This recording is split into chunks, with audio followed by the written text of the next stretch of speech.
This podcast is brought to you by Primary Arms. Primary Arms seeks to provide the best shopping experience for everything firearms, with over 13,000 products from over 400 top brands. Primary Arms carries a complete selection of rifles, handguns, firearms parts, shooting gear, apparel, and more. Every order comes with a commitment to superior service, backed by fast shipping and an expert support team. Primary Arms, serving freedom since 2008. Find out more at frn.deals/PA.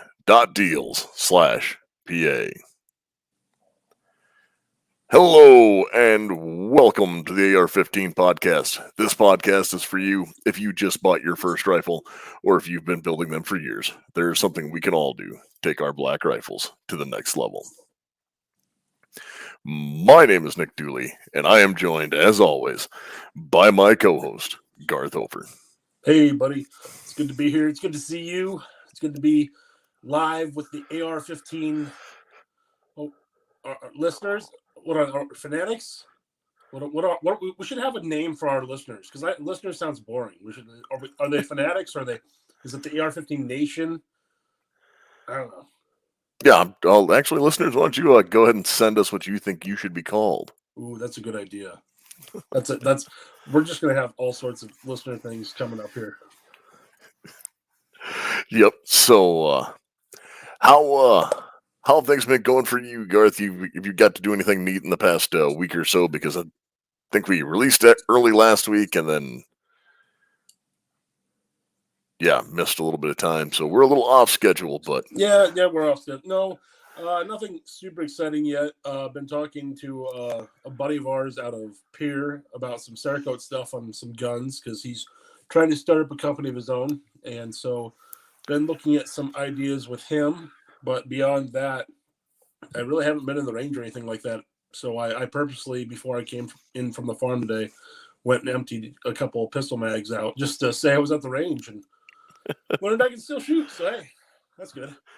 Yep. Well, I actually was handling a AR today. Nice. Well, kind of. It shot, but it only shot laser beams. I spent the day in training for that, doing some electronic train the trainer training for some military stuff. So I was playing with that for a solid 9 hours. Oh, nice. So you just seeing red and green everywhere, huh? Oh no, it's all infrared, so Oh, I'm not seeing any colors. Just hearing trigger pulls. Well, and it's air actuated, so you actually feel the full recoil, and it's that's cool. Well, that's neat at least. Yep. So no, those work, and I don't even want to think about how much one of those systems would cost to buy. Oh, probably not. No, that'd be I bet expensive, fairly expensive. So we'll just leave it at that. Yeah. But they let me play with it, so. How nice of them. Yep. So I actually have been out and doing some training. And speaking of training, I do have a training tip this week. Well, as we've been doing this, we haven't been doing we've been skipping some training tips here and there.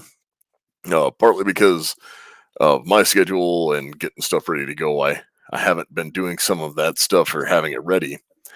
But I realize there's one we've never talked about, and that is a malfunction drill. So this drill works best if you have a shooting buddy with you or something like that, mainly so you don't know when it'll happen.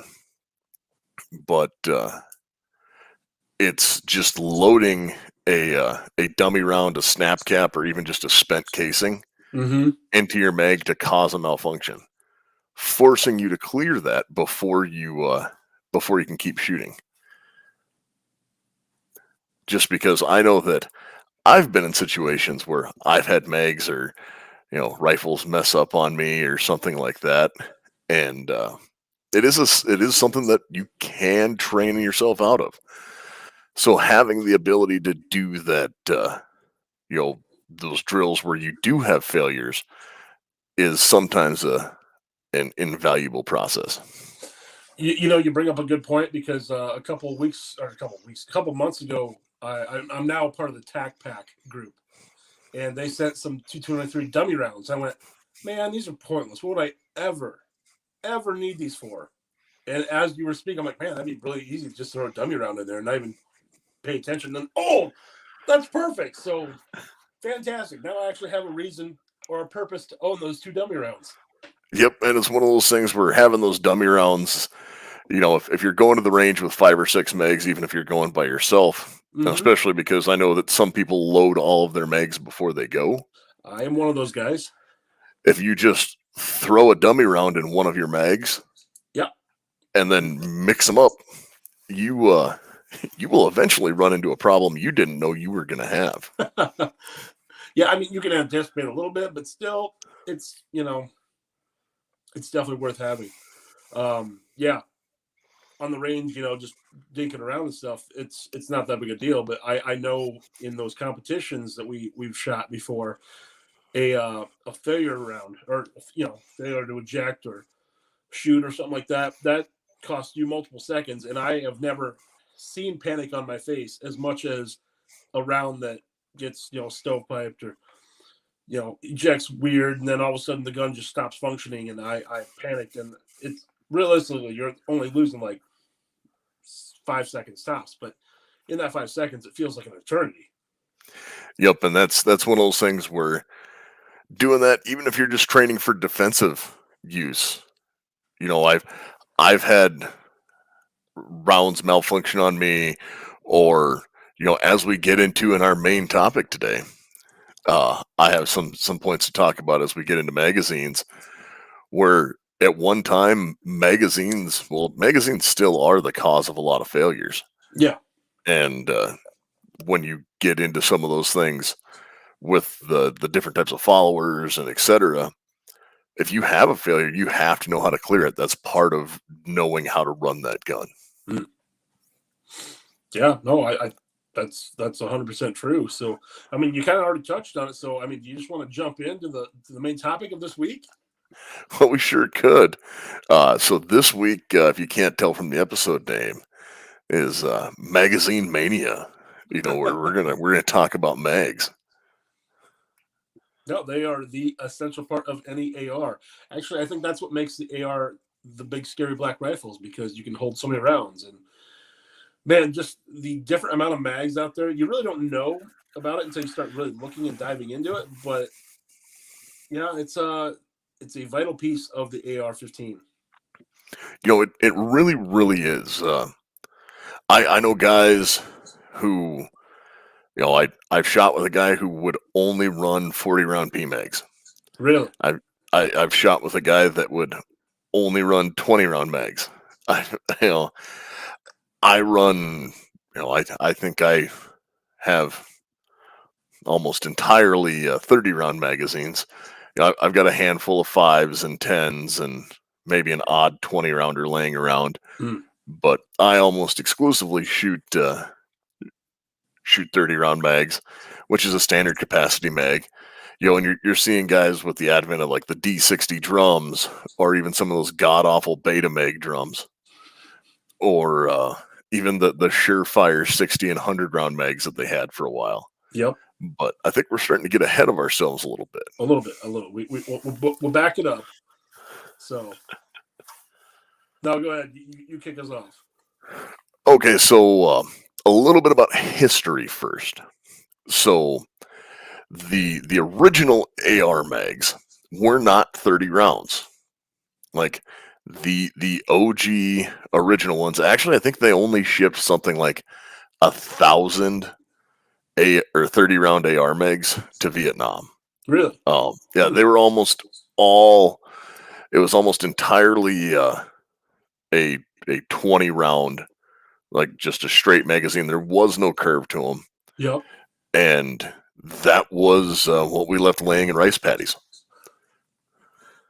But the very first fielding of them, they took the design from the AR-10, the original AR-10, and they were supposed to be a light gauge aluminum, and they had kind of a waffle stamp pattern to them. Yeah.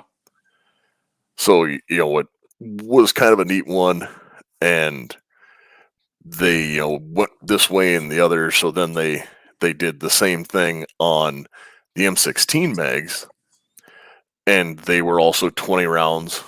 And having all those things, they then went to just the stripes on them, or the vertical lines, as everyone knows of in the standard metal 30 round magazines. The 20 rounders were the same thing, had the same exact lines. It's just that's where that came from. It was for doing the structural rigidity of that mag. Originally they were made of aluminum and had an aluminum follower as well, Mm-hmm. but it was not an anti-tilt. So almost any magazine you buy now, unless you're buying like a vintage mag, has an anti-tilt follower in it.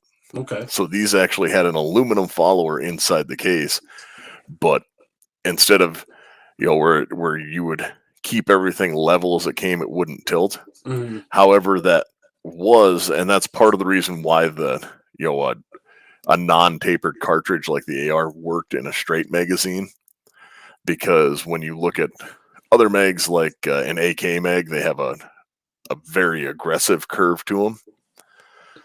Even a Ruger Mini 14 mag has a little bit more of a curve. Yeah.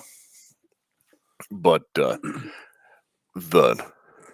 running those mags that had the aluminum followers and stuff like that, they would have a lot of bolt overrides on rounds as they're feeding them, because the rounds weren't being kept in position by the magazine, which is also another reason why the original M16 got a bad rap in Vietnam, was because they used crap magazines.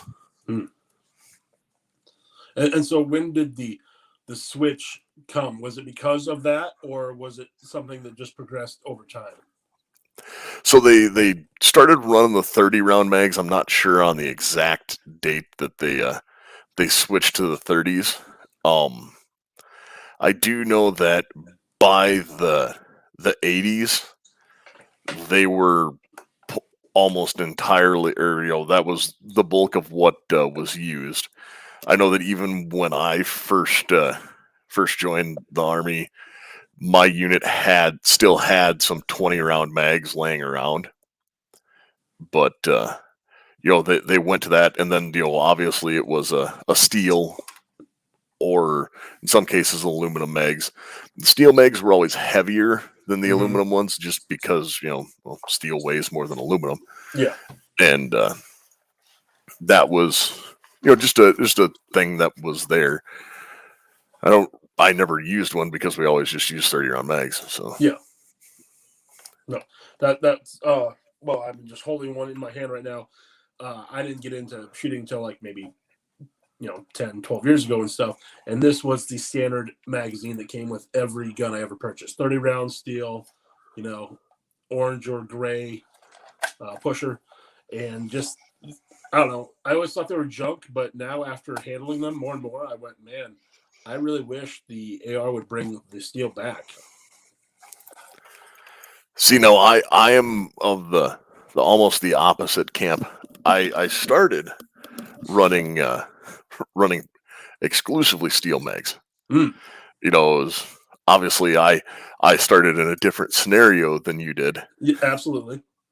And I have had I've had exponentially more bad metal mags than I have bad polymer mags. Sure. Now I've had bad polymer mags too. There's one of them that there's a video joking around claiming that they're made out of melted down Pringles lids, but it's the other part of that is so polymer mags, or plastics and stuff like that. Yeah. Granted, like eventually we're gonna have to talk about Magpul and get into them when they really brought it about. Sure. But it was actually like in the 1970s and 80s, the first polymer mags that came into the U.S. came from Israel under the Orlite moniker. And so polymer mags have been around since the 80s. it's just like a lot of things. It took a long time for them to catch on. And when it did, it just took off like fire. So, Yep. so all right. Well, and it was right place, right time, and they worked. Yeah. Because like there's some of those mags that I've used some. Thermold has a bad rap, and rightfully so on some of their older mags. I mean, I had a couple that I bought that I bought them because they were there and they were cheap, and they're crap. They didn't work for my use. Sure. Now I'm sure somebody's going, I've got 10 billion rounds through one and they're amazing, but it's the ones from the early 2000s weren't that great. Mm. That's fair enough. Yep, and it's during the up until 2004. Is also part of the deal with that is why you didn't see a lot of innovation coming with mags is because of the Brady gun bill. Yeah, I was just gonna say because of the gun ban. Yeah, so. And with that, it was a ban on 30-round magazines. I mean, I remember going to gun shows and you'd find, mags that were stamped for law enforcement only, or for government or law enforcement only. Mm-hmm. And they were selling 30-round mags for like $70 a pop, or $30 a pop. And it was, oh man, like you really had something when you had those. Yeah. But then in 2004, when that ban sunsetted, then we got into, like, oh, everybody started producing mags. And we flooded the market with them. Because before that, you would see there was kind of a way around the magazine buyback. Mm-hmm. Or not buyback, but the magazine ban. And you didn't see it as much as you do in some places now. Certain states that allow you to own a mag that was produced before X date, as long as you owned it before, like say 2013 in the case of Colorado. Yeah. Well, one, that law is entirely unenforceable, but two, they would sell magazine rebuild kits. Okay. And what it was a magazine just in a blister pack, but it had the magazine body and then a spring and a follower and a floor plate. Yeah. And it was, you could fix any magazine that went bad with this kit. Ah, fair. Or you could just make a new one with it.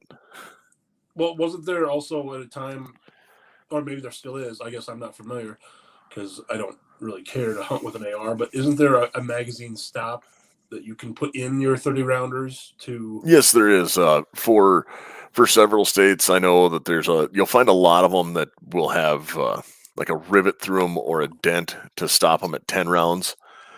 Some people will put, or you can purchase a floor plate that will block them at 5 or 10 rounds.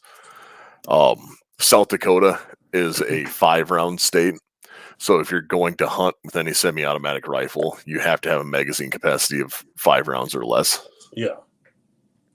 But then I just go out and buy a 5-round mag because those are handy, especially when you go to the range and you're actually bench shooting and using a setup where you want to level your rifle and shoot and figure out your scope and everything like that. It's nice to have that without a 30-round mag sticking out and prohibiting such things. Yep, that is a nice thing, and that's one of those where you can find all of that. And I know that for a while, some of our Canadian listeners could probably touch on this, but they would have 30-round AR magazines marked as 50 Beowulf because it would only accept 10 rounds of 50 Beowulf. And they'd be like, oh no, this is a 50 Beowulf magazine. Totally not an AR mag. Not at all, no. I love those workarounds. Those are so great. But what else did you have in store then, Garth? Well, I mean, you kind of stole my thunder a little bit because, and I suppose we can get into it more than anything, but the big issue now is you're seeing steel versus your polymer, and just what a difference that is, and cost effective between the two. I mean, I guess cost effective, but cost per magazine, I should say, because right now, and that's why I'm kind of leaning towards steel at this point, is because I can get a nice a Magpul mag here for, I don't know, $10 if I search the deals.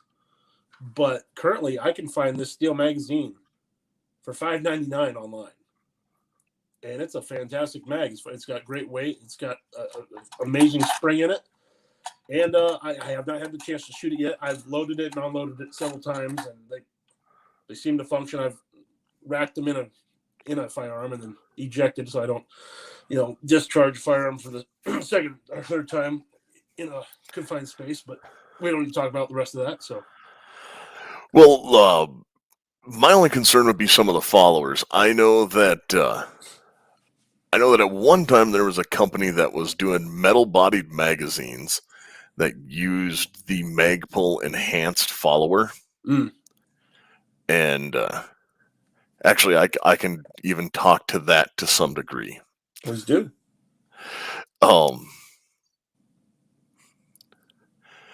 And with having that, I see we have a comment there, but oh, you're so lucky. There's other listeners here. but so when we were discussing the megs and the followers and things like that, actually the United States military ran into a large problem with magazines because of one of the rounds they switched to. And as a result of that, you saw actually the Marine Corps switched almost entirely to PMags. The Army uses PMags, but also has the Enhanced Performance magazine. And they're using a specially designed follower to put the right tilt on the round. Because one of the other downfalls of having a improper follower in a magazine is it can actually erode the feed ramps on your rifle. Okay. No. Specifically when using a hardened bullet. Now, average Joe is not going to be shooting, 3,000 rounds of, M855A1. And that's where they were dropping the life expectancy down from 15 to 20,000 rounds to 4,000 rounds without swapping the magazine to put the proper angles on. Okay. And that will also lead to some of the jams and stuff like we were talking about earlier. When that swap happened, I mean, it was a good thing. And obviously, mag followers can do a lot, and that is still a steel mag or a metal mag that the military is using. I also I prefer polymer mags myself because of durability. Mm-hmm. The standard metal mag, I can tell you I have taken them out of service on several dozen magazines by stepping on them. Sure. Especially if there's a rock or something underneath them. Yeah. And then they bend and break, and the polymer mags don't have a housing that will do that, or as much. Now, that being said, there are some issues with polymer mags. Magpul has kind of become the industry standard for functioning and working the best. Mm. And I've even pulled one of those out of a door of a pickup when it was 10 degrees below zero and fed it in a rifle and shot coyotes. Yeah. And not had an issue.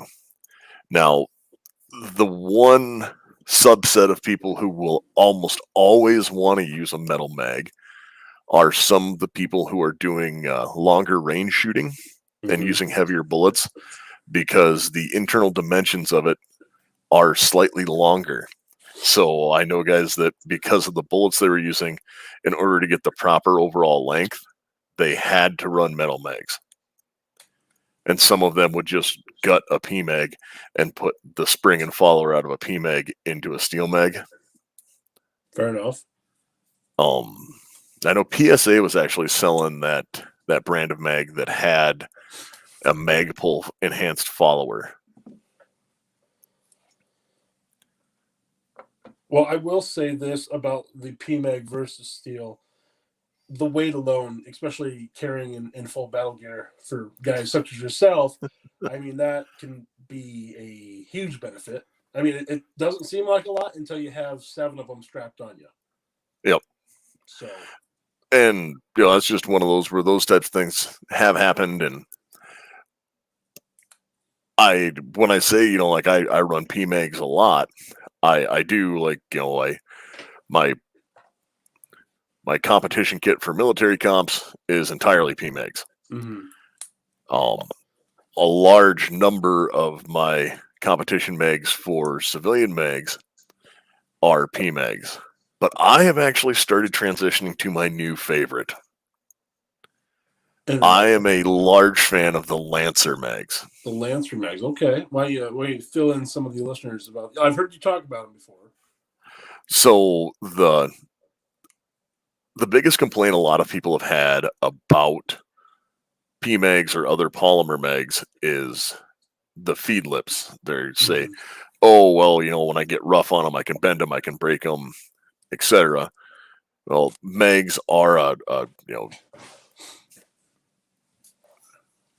disposable item to an extent. Yeah. But so like, obviously you don't want to run around with a $70 mag if you're gonna throw it. It's way easier to lose a $5 or a $10 magazine, sure, than it is one of my $50 SIG mags. But no, Lancer mags have dropped down in price, and you can find them for about $15, and they come in some pretty groovy colors and things of that nature. Like, you can get them in translucent, and they have a red and a purple, and like, I personally prefer just running the tan flat dark earths. But the coolest thing about them is that they have a metal feed lips that are impregnated into the polymer. Sorry about that. I was joined by my puppy. But no, they have actually, I'll pull up a picture here so I can show you.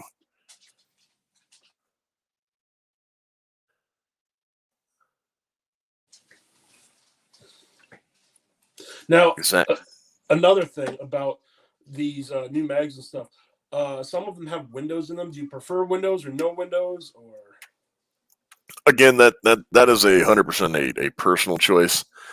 I do not run, or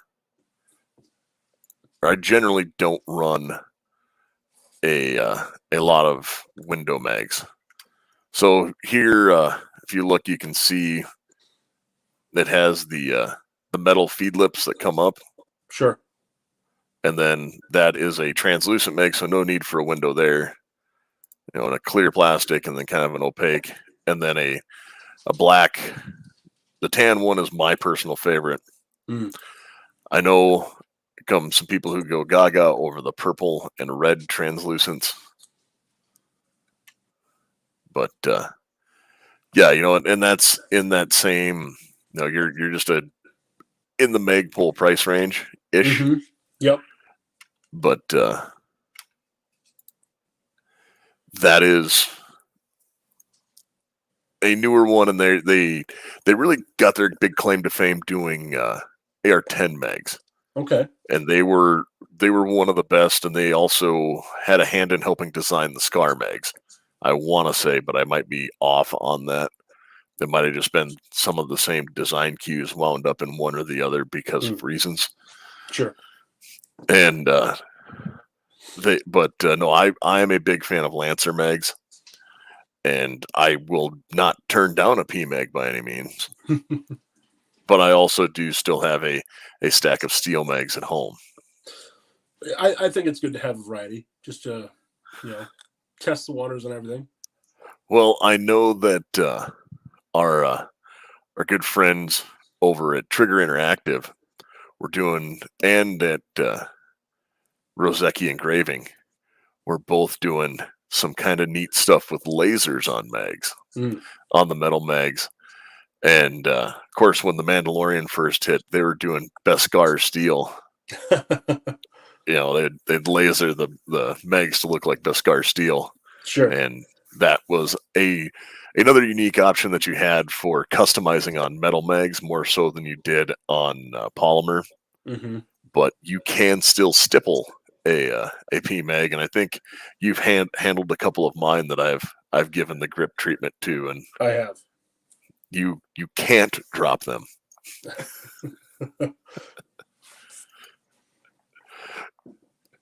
Well, now we've talked about the different feeding options of magazines and stuff. What is your preference for you being a competition shooter and a guy who's also in the military as far as round count in a magazine, like say a 30 round mag? Do you load it tip top, or do you have a specific way you load your magazines? Depends on scenario and situation and mag. Okay, so well, let's use the 30 round as our base. Yep. Well, even on that, on some of the 30 rounds. So my Lancers, I will load to 30 rounds. Okay. Because they have enough play to have that bolt override. John Lovell of Warrior Poet Society has a video out, and he will tell you all about it in the video, saying load 28 rounds. Mm-hmm. And why is it? So the reason for loading 28 rounds is if you have to do it's a tactical reload. So you have a closed bolt, and you're going, yep, I'm going to reload. Then you have room for that. When you do the reload, you have room for the rounds to go down and compress underneath that bolt, because the original magazines, when they were loaded to 20 rounds, it was actually, even in Vietnam, they used to download them 2 rounds because they would they'd have 18 instead of 20, because if they went to load on a closed mag or on a closed bolt, it would either not seat fully, mm-hmm. or it would have a bolt override when it started. Okay. So I know that you've seen it before when mags haven't seated fully because they're loaded to 30 rounds. Yeah, it's happened. It's nope. So that's also part of the reason why some companies, Daniel Defense, came out with their 32 round magazines. Sure. And just so they could, I think Troy has one as well, like a 33 round mag. There's a couple of them that came out with this is a 32 round magazine, so you can download 2, and it's still a 30 round mag, but we're going to call it just because having that little bit of an extension in it will help. No, I totally understand that. There's nothing more embarrassing than getting on the line and hearing, shoot ready. Yes. Boop. Go to shoot, and the mag just drops straight out the gun. That's just... And then you just look at everyone and go, time out. I need to get that. Yeah, that's true. Those things are bad news when that happens. Absolutely. So we've covered a variety of stuff on this. Is there anything else that you really want to hit on as far as magazines tonight? So one thing you will see a lot of times when you're looking for AR mags is the phrase, or the word STANAG, Stanag. Mm-hmm. And that is like the standard NATO magazine. And it's a Stanag or a NATO magazine, because I'm sure I pronounced it wrong, has to do with the draft standardization agreement. And the M16 mag was what was used as the standard.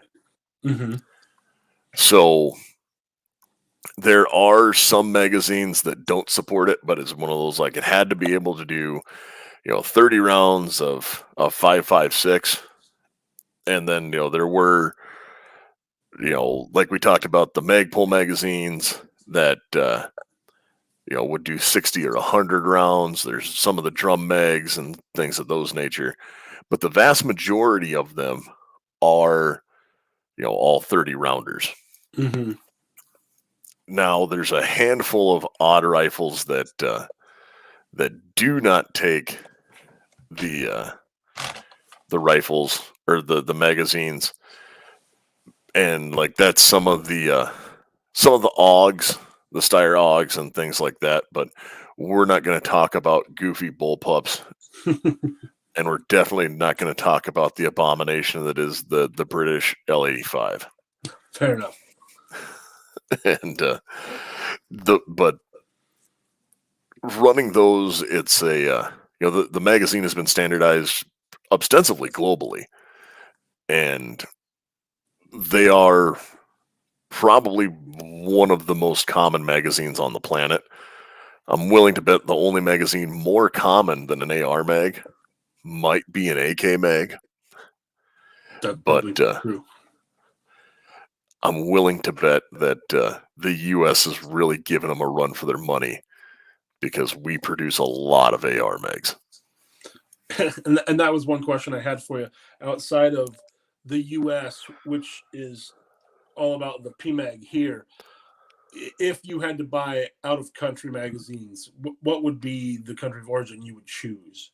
Because I know I know there's some in Korea. I know there's Israel, Russia. If I was buying non-U.S. mags, oh man, that's a tough one. I'd probably almost rather go with an HK mag. Okay. Because they are a stain egg profile. And that's a solid mag.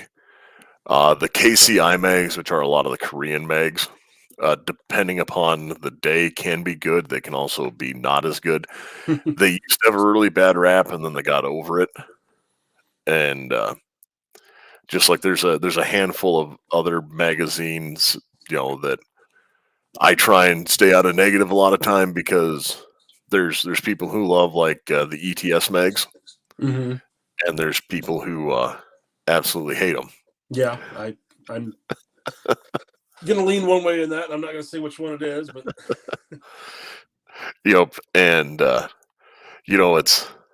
I remember going through that. It's metal mags were king of everything. mm-hmm. I actually remember the first time I saw polymer mags. I was at a school for the Army, and it would have been in like 2008 or 2009, Mm-hmm. somewhere in there.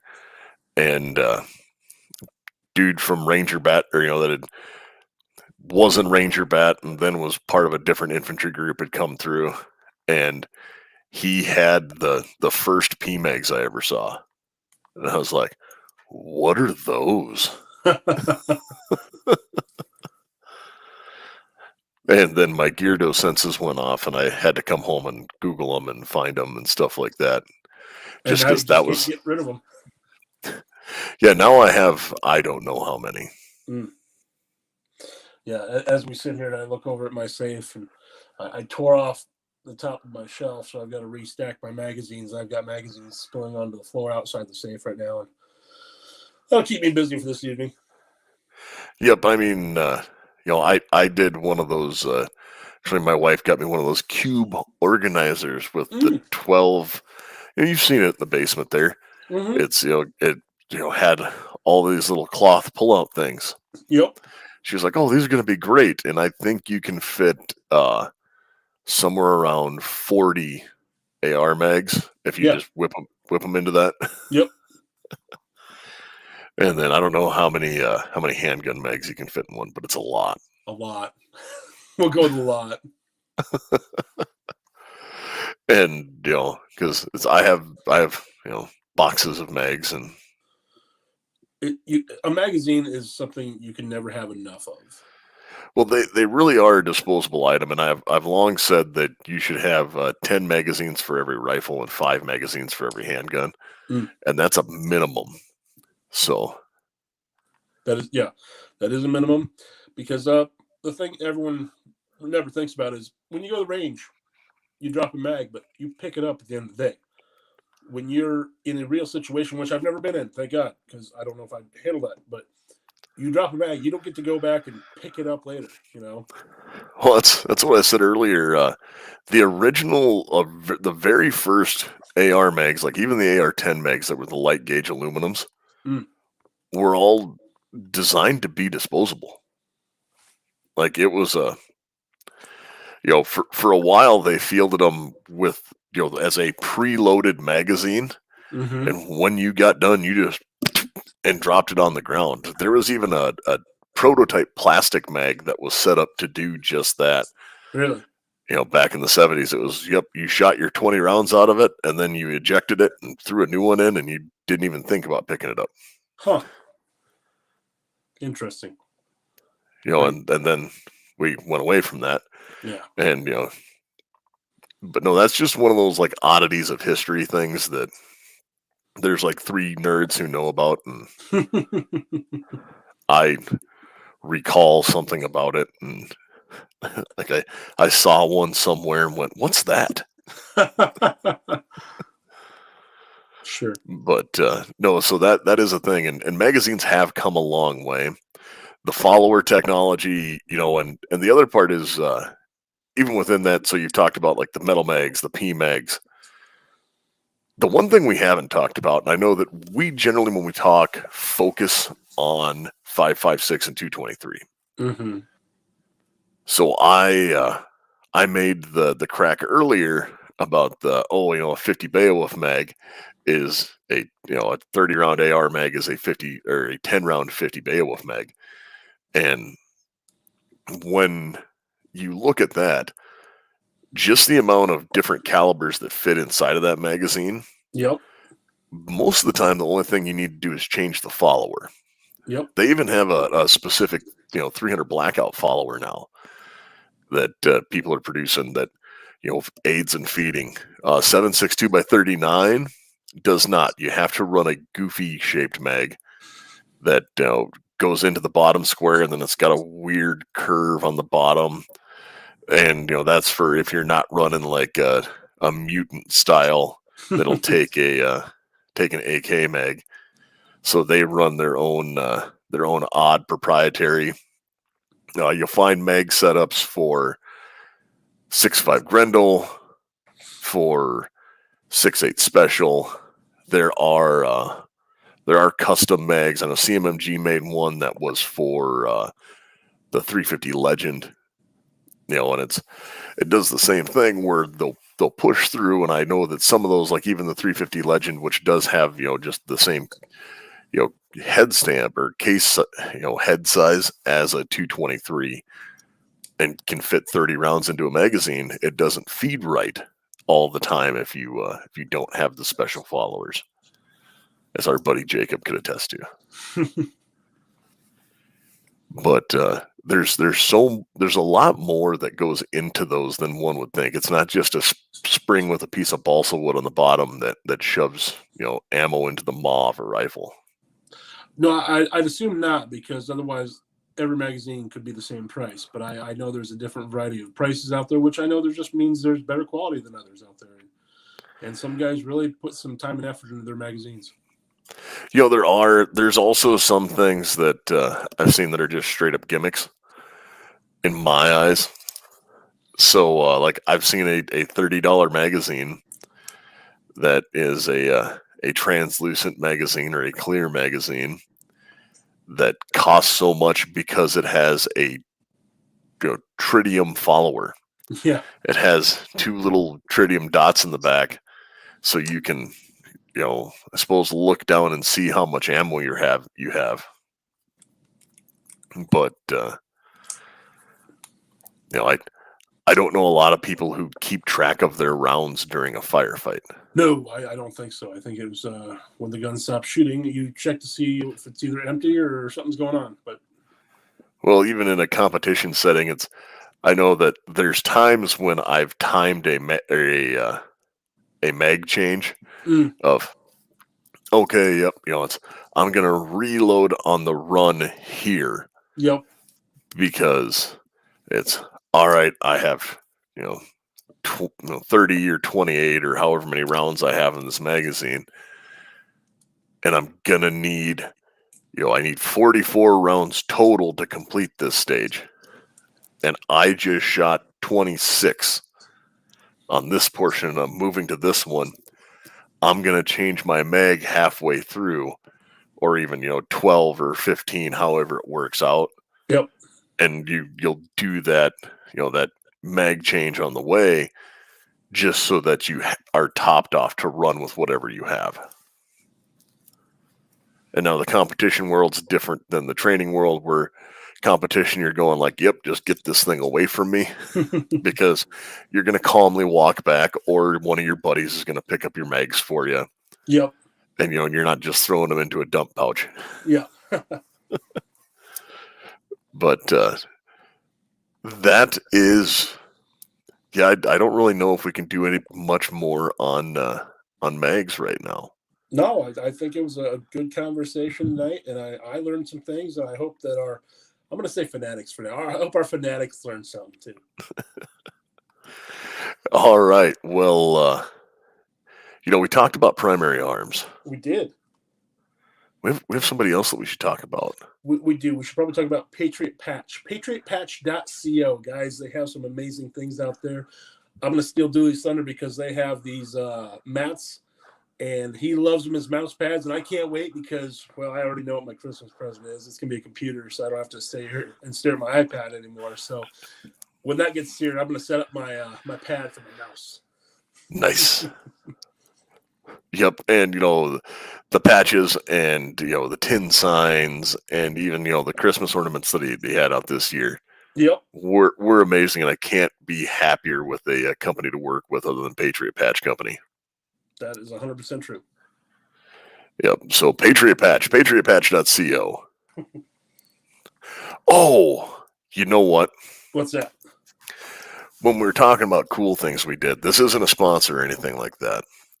But I look over here kind of beside me, and I see something that I thought was pretty cool because it was the most exciting thing and the closest thing I had done to doing anything with an AR in a couple weeks. And I got it last week, and it is a goat gun. Oh, that's right. Yeah, please.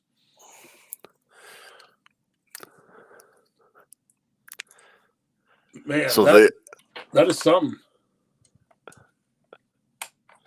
If I only had one. Oh, wait. Yep. They are they're little replica firearms that you put together.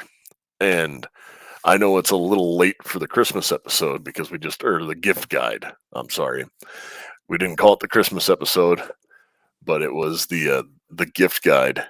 And for the price of about $40 for the gun guy on your list, they're solid fun. It's a great stocking stuffer, and they have a huge variety out there. I was actually given that one a couple years ago for Christmas, and it sits on my desk here, and it's just a neat little piece actually. So, it's actually pretty thorough about how put together too. Yeah, I mean, I threaded the silencer on and off, and you put if you can see it, they even give you little bullets that go in a baby magazine. That's right. How cool is that? It just ties it all together with the tiny magazine for this week's show.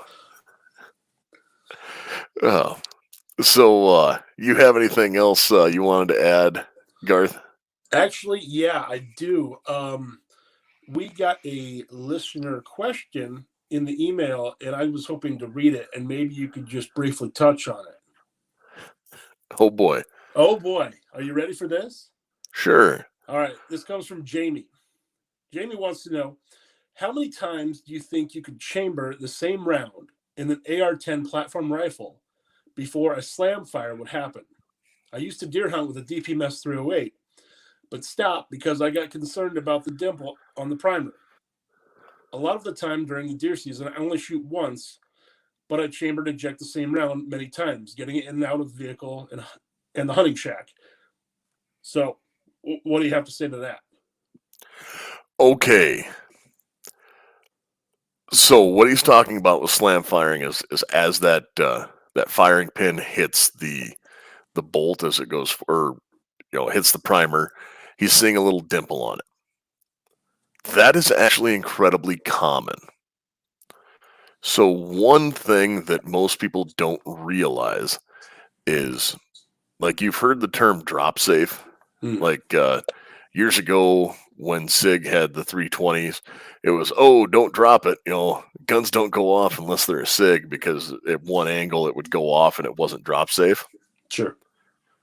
Rifles aren't drop safe. Almost all the way through. So most handguns will have a captured firing pin Hmm. that is held in place by a spring. So when that bolt goes forward, the the firing pin doesn't contact the primer. So the biggest issue with handguns a lot of times when you're rechambering the same round is pressing that round deeper into the case and changing the pressures that it would have, because you're now changing the seating depth on the bullet from constant chambering. What he's talking about is when you chamber that bolt, when you're sitting there, it's okay, yep, I'm ready to go, and you send that bolt home onto a round, it'll put a little divot in the back. And you'll be like, oh God, did that about go off? Did I have a light fire? What just happened here? Hmm. Because then when you eject it, you'll see it, and it's like, oh, am I going to slam fire this because I've shot it multiple times? And what that is the how the bolt works. There's no spring for the firing pin inside of an AR, inside the bolt carrier group. Hmm. So that hammer comes up and strikes the firing pin and then pushes the firing pin out of the bolt. Well, that bolt is just free floating in there.